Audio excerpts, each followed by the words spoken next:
Well, good evening, everyone. I'm John O'Loughlin. Welcome to McDuff Lives. And it's Wednesday evening, the 13th of December of 2023.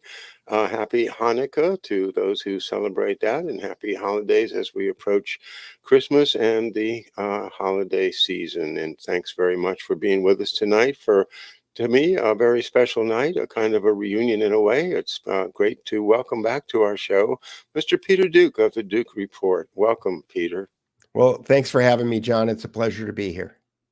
Well, it's great to have you back, and it's been too long, but you've been busy. I've been busy. Everybody goes sometimes in different directions, but I like the idea that we're all kind of somehow climbing back together for a little while. And it's been fun to interact with the great George Webb and yourself and a number of other of our old colleagues. I think you and I were first together back in the boat trip out on the Chester River. And on the Potomac to the Russian retreat, I believe. That's right, and that was July of 2020. So, and then we've had, of course, a number of encounters since then. Anyway, um, thanks for coming on the show, and congratulations on your new book, Peter. I'm really excited about it. It's called "Stealth Power and the Illusion of Democracy: Using AI to Understand the Puppet Masters" by Peter Duke.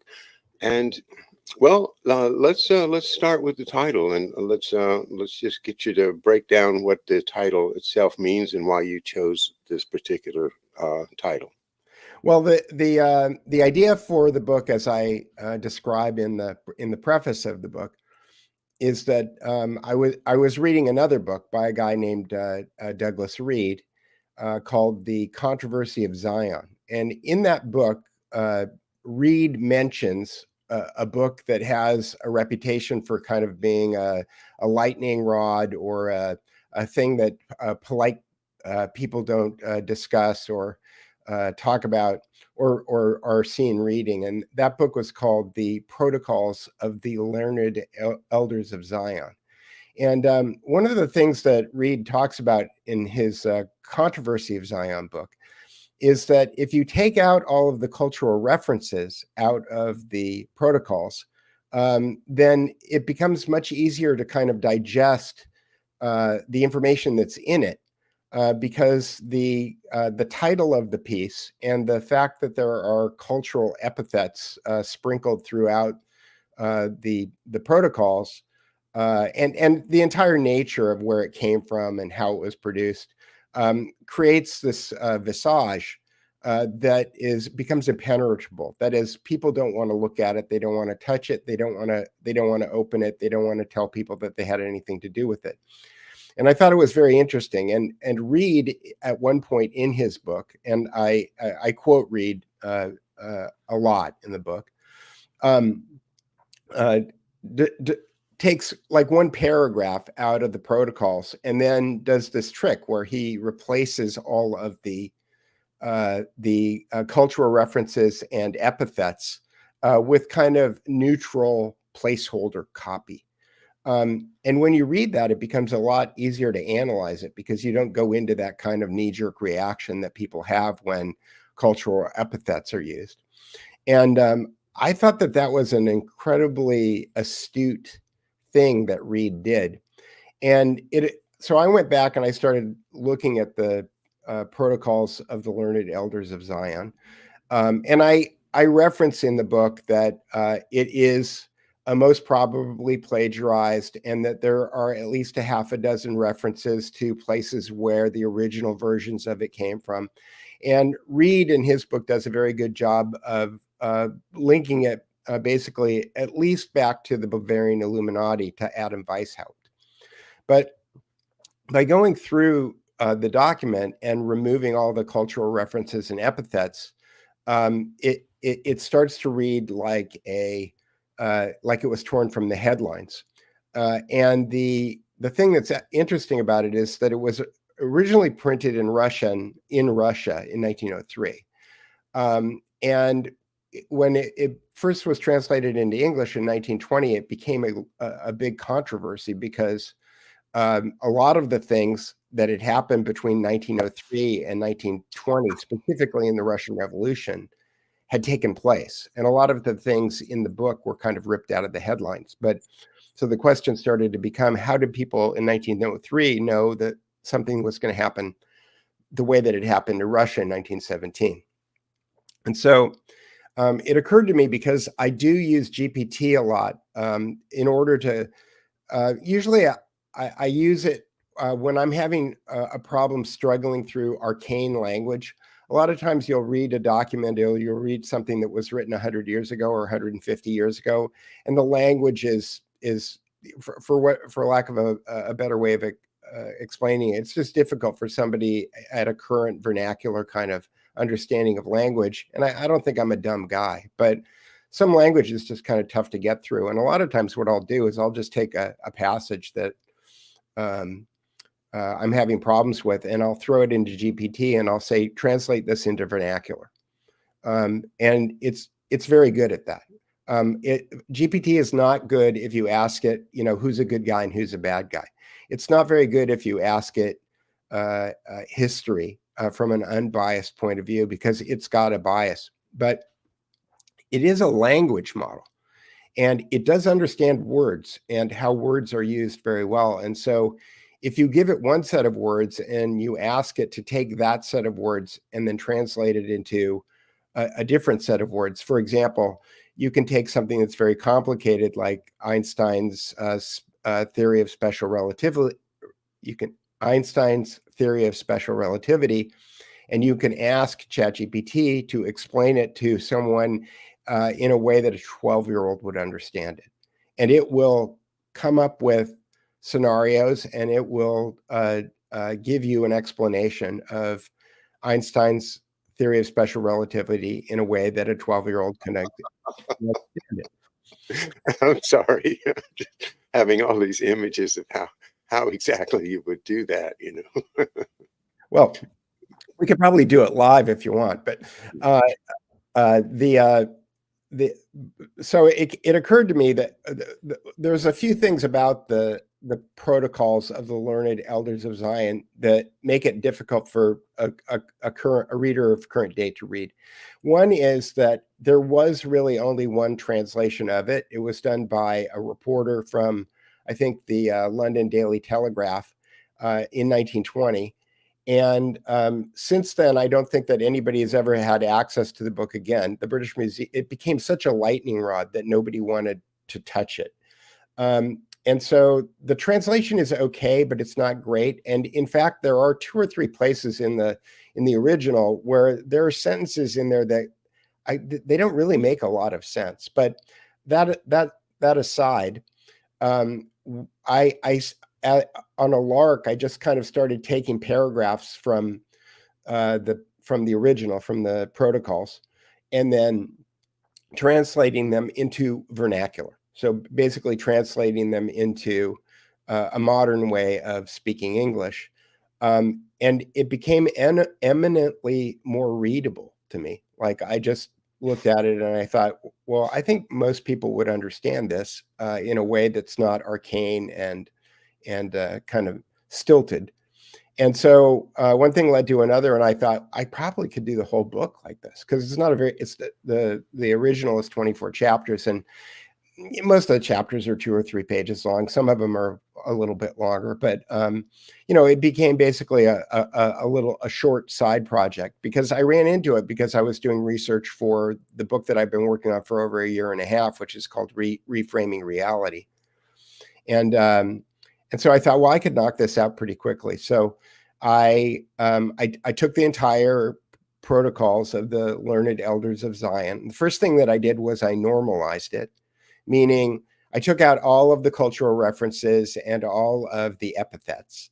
And I replaced the assumed authors, and there's reasons to believe, as Reed says in his book, The Controversy of Zion, he says he doesn't know if the people who wrote it are pro-Jewish, anti-Jewish, if they're Jewish or they're not Jewish. He doesn't know, and it's impossible to know. But if you take the authorship of the document and you replace the assumed learned elders of Zion with a placeholder, which I call the power elite, which is a term that I took from C. Wright Mills' book of the same name, where I believe he's talking about more or less the same people. It's a generic term, though, the power elite.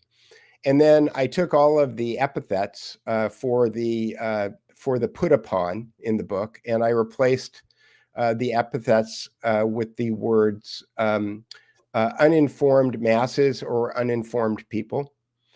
And then there were a few references to the Freemasons in the book, and I replaced Freemasons with secret society, because there are references in the original about how one secret society is manipulating another secret society. So once I normalized the text, then I went through paragraph by paragraph, and I started running it through GPT.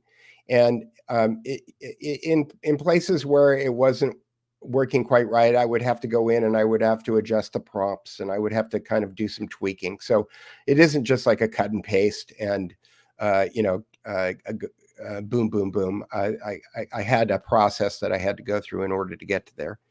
And then I added one chapter at the end of the book, which is a story that Reed breaks up into two different parts of his book about Lord Northcliffe. And Lord Northcliffe was the equivalent of the Rupert Murdoch of his day. He owned the Times of, well, he was the majority shareholder in the Times of London, and he was the publisher.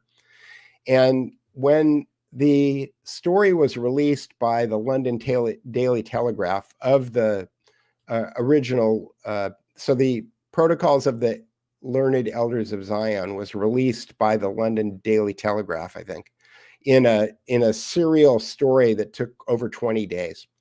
And Northcliffe, working at the the rival paper, the Times of London, was reading the Daily Telegraph, and he determined for himself that he thought that there needed to be an investigation to find out who or what or why these things were written, because because in 1920 the Russian Revolution had happened, and a lot of the things in the protocols had happened, and so he thought that it was important to find out if it wasn't this supposed learned elders of Zion, then who was it? Who wrote it? Like why? Who could have put all of this information together in one document like this, and known all of these things ahead of time? A crazy thing happened to Northcliffe when he did this. He also initiated his own investigation. There was a committee. Woodrow Wilson sent in 1919 a commission down to Jerusalem called the Keys Commission, I believe, to interview the Jews who lived in Jerusalem to find out if they wanted a homeland in Jerusalem. And the overwhelming majority of the Jews that were interviewed in Jerusalem by both the Keys Committee and Lord Northcliffe was a resounding no. They did not want a homeland in Jerusalem. They had been getting along with the people that they had been down there with for 200 or 300 years, and they just thought that it would cause trouble. And that was the findings that was reported back to the U.S. Congress. And that was also what Lord Northcliffe found out. And so Lord Northcliffe came back from Jerusalem, and he was in France. I think he was on holiday. And he wrote a story that was to be published on the front page of the Times of London, basically demanding that there be an investigation to find out who wrote this, where it came from, how it came to be, and how the people who wrote it knew what they knew. And he sent the story off to London, and the editor of the Times of London was a guy named Wickham Steed, and Wickham Steed refused to run the story. So this is like Rupert Murdoch telling Roger Ailes, you have to do this story. And Roger Ailes saying to Rupert, no, I'm not going to do that. So Northcliffe was incensed and demanded that Wickham Steed come meet him in France. And so he met him on a train that was on its way to a spa in Switzerland. And his intent was to fire Wickham Steed and to take over the editorship of the Times until he could find an editor that he could replace Wickham Steed with. And what Northcliffe didn't know was that when Wickham Steed got onto the train, a psychiatrist also got onto the train. And as the train crossed the Swiss border, policemen got onto the Swiss train, and the psychiatrist declared the publisher of the Times of London insane, and he was locked up. And when he eventually got out of the loony bin a few days later, made his way back to London, where he found out that the telephone lines to his mansion had been cut. And when he went to go into the Times building, there were guards placed at the door, and he was not allowed to go into the building. And he died a few days later. And the thing that gives the story credibility is that Reed, who wrote the book, The Controversy of Zion, was a junior clerk at the Times of London at the time. And one of the first jobs that he had been given when he was working there was to be the personal secretary for Lord Northcliffe. So he was actually an eyewitness to all of this stuff happening. He wasn't just a reporter writing about stories. He was actually there. And so all of that gives the story and the idea behind it a little bit of provenance that I think is missing from a Wikipedia page or some kind of blanket statement that it's anti-Semitic. And so I thought that Reed's work deserved a certain amount of illumination. People need to know about his work. And I also thought that by looking at the original protocols of the Learned Elders of Zion in a form that is not anti-Semitic and is kind of neutral, that people can make up their minds for themselves about whether or not they think that there's a plot to overthrow the control of the governments of the world or not, and whether or not these are the methods and operations of such a group. Well, your story about Lord Northcliffe leaves a kind of a cliffhanger, because I want to know if you found out who it was that was cutting his telephone wires and making his life horrible. And was it? I suppose he was on going to Switzerland. So did he get locked up in Switzerland? He got locked up in Switzerland, and in 1922, when this happened, you have to wonder whether or not was one of the psychiatrists Sigmund Freud, or was it Carl Jung? Like who was the psychiatrist is unnamed in all in the family anyway. It right. could have been Bernays or a young Anna Freud, or lots of people over there in Switzerland practicing psychiatry and psychology. But the idea, though, is that the story, to dig into the actual roots of the story, is forbidden. It's certainly by if he's a British lord, then it's the British Secret Service that's protecting it. Again, I don't know, but part of the reason that I wrote the book is because I think that the story does deserve to be told. And the first, I'm trying to remember who I talked to. I think it was George. Oh, it was George. When George read the book, the first thing that George said is, "I want to know more about Lord Northcliffe." Yeah. So I did buy. I haven't had a chance to go through it, and there is quite a bit more information on Lord Northcliffe. One of the volumes that Reed cites in his book, The Controversy of Zion, is the 2-volume history of the Times of London, which I got relatively inexpensively. I think I got 2 volumes for $7.50 each. I think I spent more on the shipping from England than on buying the books themselves, but I did buy those, and there is quite a bit more. It's interesting too, because Reed, when he passed away, the Times of London labeled him, I think, a virulent anti-Semite. And I didn't find anything in the book, the controversy. I work for the show event. One of the things that I kind of I say up front in the preface of the book is that I designed the online education system for the Shoah Foundation Institute called Eyewitness. I worked for the Simon Wiesenthal Center as a consultant on a program that they called Digital Hate Online. So I had several meetings with Rabbi Abraham Cooper, who's a character in and of himself. And so, calling me an anti-Semite or trying to assign anti-Semitic ideas to me it's kind of a hard thing to make stick. And I read Controversy of Zion cover to cover. I didn't find anything about it anti-Semitic. I found it to be good journalism in a history book. And there, the Zionism Jewish question is a complicated question because not all Jews are Zionists and not all Zionists are Jews.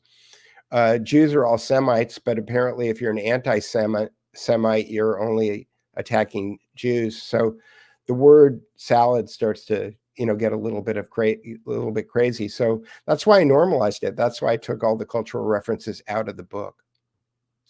Well, I've always been pro-Semite myself. Go Semites. I'm pro people. Yeah. So, Well, all right. Well, there's two extremely deep topics that you've touched on that we could spend hours on. One is, what is the source of the protocols of the learned elders of Zion? Mm-hmm. And two, what is the question of Zionism, and what does it mean today? Because it's so important. It's a very important question. Well, okay, go on. Sorry. So these two questions are, both of them, wrapped up in what you've done, and so it took a lot of courage for you to do this. Well, I'm not sure about that, because I'm not really sure whether or not the second question is necessarily correct. In that the original was called the Protocols of the Learned Elders of Zion.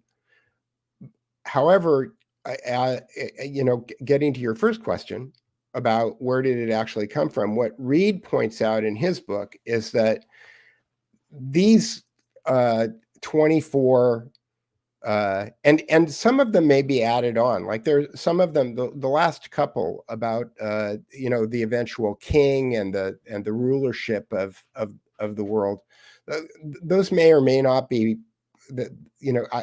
I've read it a lot of times, and those kind of stick out as things that are specifically associated with a religion, but or with some kind of religious belief system. But what Reed points out in his book is that there does seem to be a direct connection between these methodologies and the Bavarian Illuminati and the Jacobins of the French Revolution. And so, and Karl Marx and Lenin, and the way that they executed the things that they did. So there are arguments amongst different scholars who investigate this stuff that there may be a schism between for example, and I don't know this to be true, these are just things that I have been researching lately, that there may be a schism, for example, between the Ashkenazis and the Sephardic Jews. The Ashkenazis meaning the Jews who were from the northern 10 tribes of Israel who went across the river. Hebrew means across the river, and went north, and then wound up migrating into Europe from the east. And then the Sephardic Jews, who wound up going along the shelf of Africa and then up into Spain and Italy through there. So it's unclear to me what the religious component is directly, and I'm still researching that stuff. But what's more clear to me is that when you connect the stuff to Adam Weishaupt and the Illuminati and to the global Marxist Leninist revolution and the French Revolution, that there seem to be direct ties between the protocols and those events. The Zionist component isn't as clear to me. Now, Douglas Reed does a much better job than I do in his book of connecting those dots. But I'm focusing right now on this book on just the protocols and the other. So I'm not convinced 100% that the protocols are specifically about Zionists, although Zionists may apply these rules. I don't think that they are necessarily exclusive to Zionists. Okay, I did not mean to suggest that you did. Okay. What I'm saying is that you have been courageous in the fact that look what happened to Lord Northcliffe, for goodness sakes. Yeah. So come on, I accept a little bit of praise for the courage that it takes to take these issues on. Well, thank you. And the idea, perhaps, you and many people could defend what you just said, that it's not about Zionism. On the other hand, Henry Ford and an awful lot of other people tried to make it as about Zionism as they could. Mm-hmm. So there's an awful lot of cultural legacy out there that would just kind of give that knee-jerk reaction that you spoke of at the top of the show. But look, let's move past that, because I really want to get into the text itself.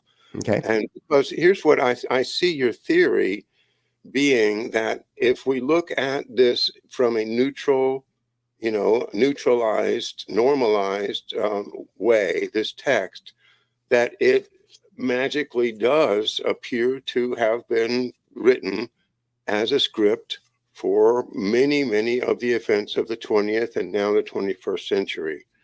And because I have gone through it, I haven't read every page, but I have read the Henry Ford version of the protocols, though. So and I think this is a very worthwhile exercise. I congratulate you on it, because let's just take a few of these, what you call the protocols, call them protocols, but you've changed the word to principles. I changed them to principles because Benjamin Disraeli said that the word principle was a better way to describe what's going on. So I took a hat tip from Benjamin Disraeli, another guy who is highly critical. And to your point about Lord Northcliffe, Lord Northcliffe didn't design the online education system for the Shoah Foundation Institute. So the New York Times Magazine already tried to paint me as a radical by calling me the Annie Leibovitz of the alt-right. And it didn't stick, because if you look at my my resume, if you look at my CV, if you look at my LinkedIn page, it doesn't show somebody who is a virulent, anti-Semite. You have summarized the I guess it's 24 principles with a little paragraph at the top. I'm going to read the first summary. This is you summarizing the principle that follows what you've written here. Principle 1, the basic doctrine.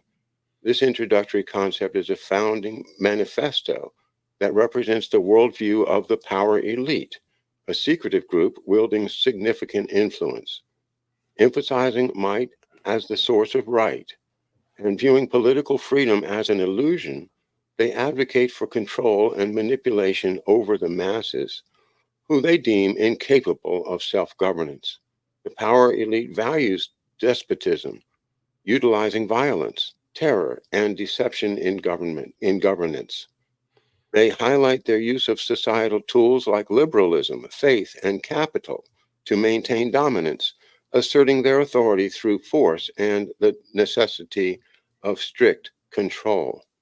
This document offers a glimpse into the power elite strategies and their stark vision of world order.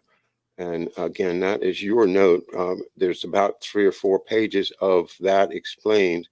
But then next one, principles of economic wars, principles of conquest. Uh, this one basically says it for me: replace religion with materialism. Yeah. Now that there's an example I think that anybody can latch on to and say, yeah, I can see that going on. You know, that's the Frank Sinatra rules: is whoever dies with the most toys wins. Replacing religion with materialism, and yeah, that's Santa Claus. And Yeah. oh gosh, everybody's. I got to have the Even Hanukkah. yeah, yeah. Yeah. So, They all been commercialized. but that's one that really struck out, hit home with me. Is that's definitely going on. You know, despotism. This concept outlines the power elites' plan for global domination, emphasizing their intent to centralize government control and establish a super government. Well, certainly seems like that's going on. I'm going to check that box. Um, Yeah, one of the things that I did when I finished uh, translating it all into vernacular is that I did create all of the summaries because we live in a TikTok world, right? We live in a world where people's attention spans are very short. And what I wanted to do is I wanted to create an experience for people who don't usually read. I mean, let's face it, reading is a luxury for a lot of people nowadays. And I wanted to write this book in a way that you could read the first chapter and that you could read the first paragraph of the next 24 chapters. And then you could read the last chapter and you would still get a great deal of understanding about what the book is really about. And so those paragraphs that are at the beginning of each chapter, I think are something that's unique, and I'm glad that I did it. as am I. I'm going to read another one. Principle 7: Worldwide Wars. The power elite covertly and systematically intensifies global armaments and foments discord to control and suppress opposition, utilizing wars and the threat of a universal conflict. They maintain political power through secrecy and manipulation. They strategically influence governments and public opinion by dominating the press and leveraging military strengths of major powers like America, China, and Japan. Their ultimate aim is to create a world order dominated by themselves, with the masses, loyal millionaires, and armed forces as the primary societal elements. This plan includes instigating wars against any opposition and threatening global conflict to maintain supremacy. And yeah, we're getting closer and closer to this worldwide war every day, it seems, and nobody seems to want to stop this momentum towards a conflagration in Europe with Russia. Right. Well, it gets even more interesting when you realize that this was written in 1903. This was written before the Russian Revolution. This Mhm. is written, 40 or 50 years after the American Civil War. And there hadn't been a World War I yet. There hadn't been a World War II yet. None of those things. There hadn't been a Russian Revolution yet. None of those things had happened yet, and yet they're in the book. The ones that I find really interesting are 20 and 21, and specifically 20 is their economic plan, but it's their economic plan for after they take over control of the world, after they've seized all of the material and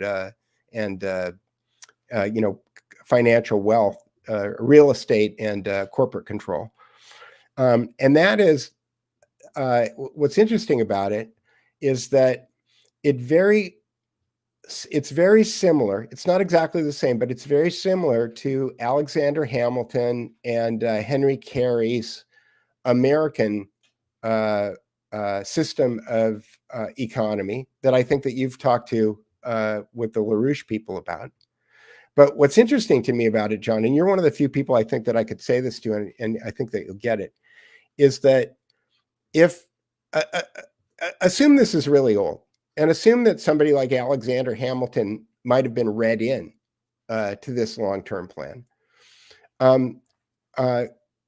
What if the thing that we call the American system of economy was actually Protocol 20, and it was the plan that they intended to put in place after they had bankrupted the entire planet by using a debt-based economic system? So the idea is that you create a debt-based economic system in order to take control of all of the assets of the world, in order to take control of all of the corporations and land in the world.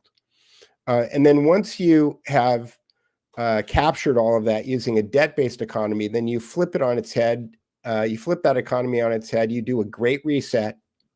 And then you start governing by using a credit-based economy, which is what the American system of economy is. The Protocol 20, to me, reads a lot like Alexander Hamilton. It reads a lot like Henry Carey. And when I'm reading that, I'm thinking, were they read in? Did they know about this? Was this what they were actually trying to accomplish? Was Alexander Hamilton trying to pull a fast one on the Illuminati and institute the Protocol 20 as the American form of economy in a way to protect the Americans from this onslaught? I don't know the answer to the question, but it's what came into my mind when I was reading Protocol 20. And again, these are the kind of ideas that you can have when you get rid of this whole kind of religious, cultural question, and you just kind of look at the things on their merits. Yeah, you learn a lot by getting out of those because like I read on my show and have read myself a number of times the book Rulers of Evil by Tupper Saucy, and that in that book you could basically attribute the American Revolution to the machinations of the Jesuits. And just to read that book and nothing else, you'd think, yeah, it makes a lot of sense. I think that guy that met with them was probably this guy Ritchie that we've talked about on my show. But again, it doesn't have to be the Jesuits. Doesn't have to be the Jews or the Knights Templar of Sion, France, or it doesn't have to be the Russian Okhrana that wrote it either, which is another strong theory I like. But there's so many rabbit holes that you can jump down there. I think, but what we're trying to do is to avoid that, because I would like to have my confirmation of my theories of who it is. But what's more important is the content. Like we often say about other people's work, it's like maybe I don't like this person's politics, but he's just written a great book on something I need to read, and so I'm going to read it. This text taken out the cultural baggage really makes one stop and think. So that's number 20. I haven't really got a great answer for you on the Hamilton question, but I want to it's 20 and 21. When I was looking at them, I was just thinking, because I've only recently, again, thanks to the kind of LaRouche people and Matthew Arrett and all of the people who've kind of come out of that organization, become aware of the idea that there are different ways of setting up economies. That a debt-based economy is not the only way to set up an economy. But it definitely seems like these people want to use debt in order to gain control. And then once they have total control, then they want to use credit in order steer society in the direction that they want it to go in. And that certainly seems to be what's going on right now. The amount of debt that is being created is insurmountable, but it's only insurmountable in as much as it's been legislated. That is, the debt was created. The debt that we have is created by Congress in the creation of the Federal Reserve, and that debt can be uncreated by Congress just as easily. And in fact, I think it's Article 30 in the Federal Reserve Act that allows Congress to do that. But the bankers don't want people to know that. They want people to believe that debt is something that is owed and is eternal and is required, and that is only stipulated by law, and laws can be changed. Amen to that. It's one of the things that I preach about, and we talk about, corporations and the incredible power of corporations, and that they have eternal life and all of these rights of as if they were humans now. Well, they're gods because they don't die. They don't die. That's what I mean. They have eternal life, but what they don't have eternal life. What they only thing they are nothing but a piece of paper. And you can take that piece of paper and you can rip it up, and no more corporation. All you have to do is have the Congress say, hey, we're not going to deal with these multinational corporations anymore. Those guys are out. And, that question of unpayable debt. It's your principle 21, controls through debt. This text discusses how the power elite uses financial tactics to control money and industries. They loan money to governments and create debt, which they manage with more loans and taxes. The power elite takes advantage of people's lack of understanding about money to keep governments in debt. They plan to get rid of current financial systems and replace them with their own institutions. This will let them set prices for industries and make them very powerful. Yes, indeed. I want to go back and cover a couple more. Principle 10, abolishing constitutional government. Well, I think that's 2024, right? That's the agenda for next year's. They're gonna find some way to get rid of this nasty Constitution, don't you think, Pete? Yeah, indeed. I mean, the Constitution, and it becomes increasingly self-evident why the First and Second Amendments are the First Amendment and the Second Amendment, because without those are the things that really get in the way of a doc. And when you read this, you have to ask yourself the question, like, did John Adams and George Washington and Thomas Jefferson, like, were they read in? Was Alexander Hamilton read in? And were they trying to put together something, understanding that they were going up against lawyers? They were going up against people who thought that law was a weapon that could be used in order to control society.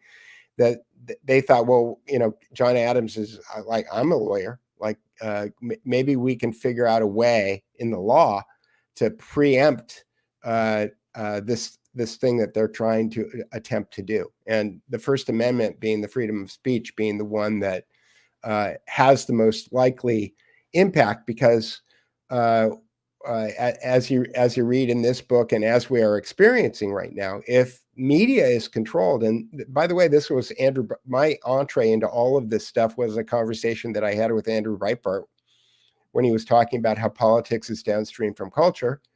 And his point was that he didn't care about politicians, he cared about the media. And the reason that he didn't care about politicians and he cared about the media was because politicians will do what the media is exposing. They will react to whatever the media is making the big news story of the day. And at the point where the media is in lockstep with the politicians, then you've got a big problem, because nobody is being called to account. And, as you talk about often on your show, John F. Kennedy getting shot in the middle of the street on November 22nd, 1963, and never really coming to a conclusion about who actually did it, no matter what Wikipedia says and no matter what Dan Rather says. I think there's something like 85% of Americans do not believe that Lee Harvey Oswald was the lone gunman. That this problem has been with us for a long time. And if it has been with us, I mean, I'm at a point right now where I'm thinking, I kind of thought this on a lark, but now I'm starting to think that it's not such a lark, that Orson Welles took out William Randolph Hearst. Like he was on shaky grounds financially already, but the Citizen Kane movie really was a coup de grace. Like that was the end of William Randolph Hearst, and that was not in 1922. It was a little bit later, but William Randolph Hearst might have been as big a problem for the power elite as Lord Northcliffe was. And so they needed to take him out. They needed to take control of the media. They needed to have that type of hegemony in media so that they could control the messaging.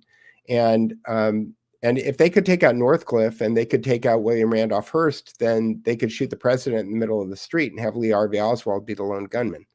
And Dan Rather is saying his head went violently forward, or his head went violently back. I can't remember which one it was, but anyway, I digress. It was like this. Yeah. That's what Dan did.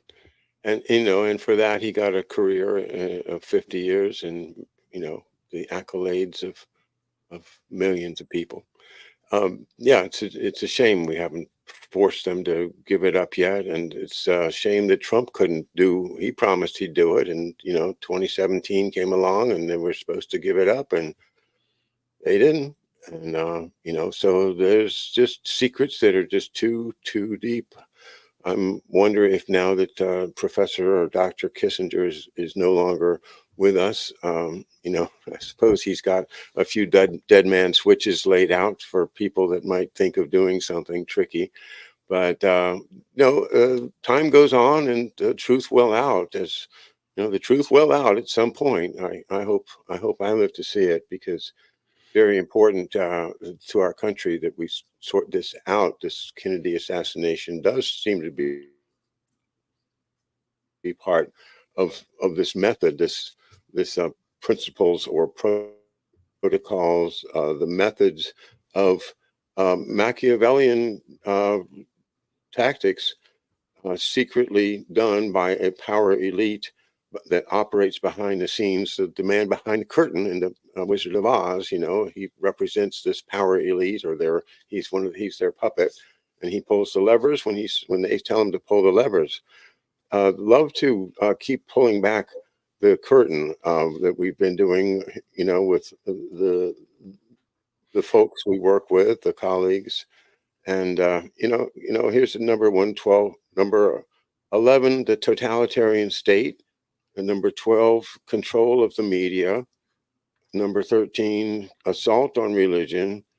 15, ruthless suppression. And abuse of authority is principle 17. It's funny that you would make a principle out of abuse of authority. That's number 17. Autocratic command economy, which we just talked about. Arresting opponents. Donald Trump. Have you ever been arrested? Well, actually, yeah, I did. I did get arrested. It was political setup, but yeah, I got arrested. Why'd that happen? Well, it's we have to, because it's principle 18. I'm sorry, Donald, but we have to arrest you. It says so right here on page 97. This concept outlines and details the power elite methods of maintaining control and authority, including covert surveillance. Ooh, who wants some covert surveillance? How about that? Let's put a backdoor into all of the social media programs. Orchestrated public demonstrations. Oh boy, feds in khaki pants and blue shirts again with different flags. They're just so fun. And the strategic use of public police as their agents. The power elite strategically manage their ruler's public image ensuring he appears to act solely for the nation's benefit, thereby solidifying his authority. He's a little weak on this one here, Biden. You should have gone with somebody else, but I get the point. They adopt a merciless stance toward any perceived threats, arresting suspects on minimal suspicion, refusing to show leniency in political matters. This approach is contrasted with the perceived weakness of other unenlightened authorities. This text reveals the power elite's deep understanding of power dynamics and their manipulation of public perception to maintain their dominance. I'm going to have to check that box too. Political suppression, principle 19. Check. Autocratic command economy. Yeah, I think that's what that's what this whole, pandemic has been, to force the economy into a planned economy status. I think it's pretty clear when you see all the closed buildings, closed businesses, that they don't want us to go back to small businesses making money and having an independent income that is not necessarily visible to the powers that be. All of these ideas just ring true with me, Peter. I wanted to give you what I think is probably the most, well, two things. First of all, you mentioned lawyers earlier, and there's a point in the book where it says that they teach lawyers to be like these competitors, and this is what happened to me when I was in law school. I went to Georgetown, and I got all of these great principles. I studied constitutional law, and I had the great I had really great professors, and it was a really intellectual playland. If you had you had to read a whole lot of text, but it was great. But the the idea that when I went out into the world and started practicing law, that it was wholly different. It's totally different. And the idea of collegiality, it just kind of faded away in the first couple of years I was practicing. And the the the the point is that whatever one of these principles that says make the meanest lawyers you can, and have them fight to the death, that principle has been applied. I can testify to that. It's absolutely the way it is out there in the trial lawyer land. And one of the reasons that I left it as soon as I could, because it's a vicious profession when you're in that world, and it's a shame because where's the truth? Nobody's fighting for the truth. You're fighting for your insurance company, or you're fighting for the client, or you're fighting, just to not to lose. Um, anyway, that's one personal thing. But the other one, and then I'll turn it back to you, is this though, and I think this is one of those moments that I get in my life when I say, wow, this is something has led me to this point. And it's this: the end of your book leads into the beginning of my book. This is my book about my dad, called Right. McDuff Lives. And here's what happens. You say on page 130 in Principle 24, says, direct successors are often precluded from their ascension to the throne if, during their formative years, they display tendencies toward frivolity or lenity, traits that undermine the very essence of authoritative command. Such characteristics render them ineffectual as leaders and inherently perilous for the responsibilities of kingship. I think that written in the Protocols of Zion, published in 1903, and probably in earlier editions before that, as Peter has pointed out. Now let's go to Lord Bertrand Russell in the preface of my book, and it says this. This is Bertrand Russell, quote, On those rare occasions when a boy or girl has passed the age at which it's usual to determine social status, shows such marked ability as to seem the intellectual equal of the rulers, a difficult situation will arise requiring serious consideration. If the youth is content to abandon his previous associates and throw in his lot wholeheartedly with the rulers, he may, after suitable tests, be promoted. But if he shows any regrettable solidarity with his previous associates, the rulers will reluctantly conclude that there is nothing to be done with him except to send him to the lethal chamber before his ill-disciplined intelligence has had time to spread revolt. This will be a painful duty to the rulers, but I think they will not shrink from performing it. Unquote. Bertrand Russell. And that, I think, is the story of my dad's life. And so this is why I think it's very, very exciting that you put this book together, because it shows a blueprint, a method for how they use people.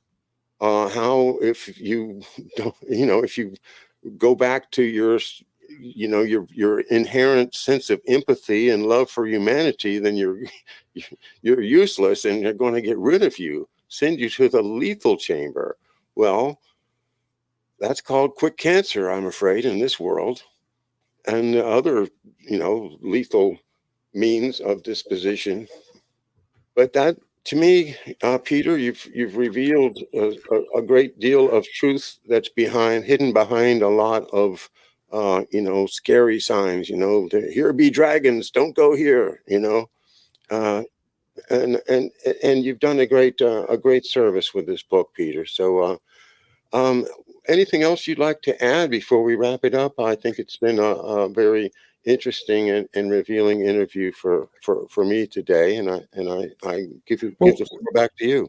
Yeah, I mean, the one thing that I was thinking of while you were talking about that is that it kind of reminds me, of The Godfather a little bit. And I do think that there's a lot of predictive programming in The Godfather. I think there's a lot of methodology in movies like The Godfather, and that was I made him an offer he couldn't refuse.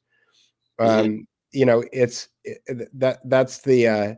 the issue. The way that I like to visualize it is that if you're really good at what you do, if you become the best of the best, at the bottom of the unfinished pyramid that is on the Great Seal of the United States of America, that was put there in 1933, I think. It was it's older than that, but it became part of the dollar bill in 33.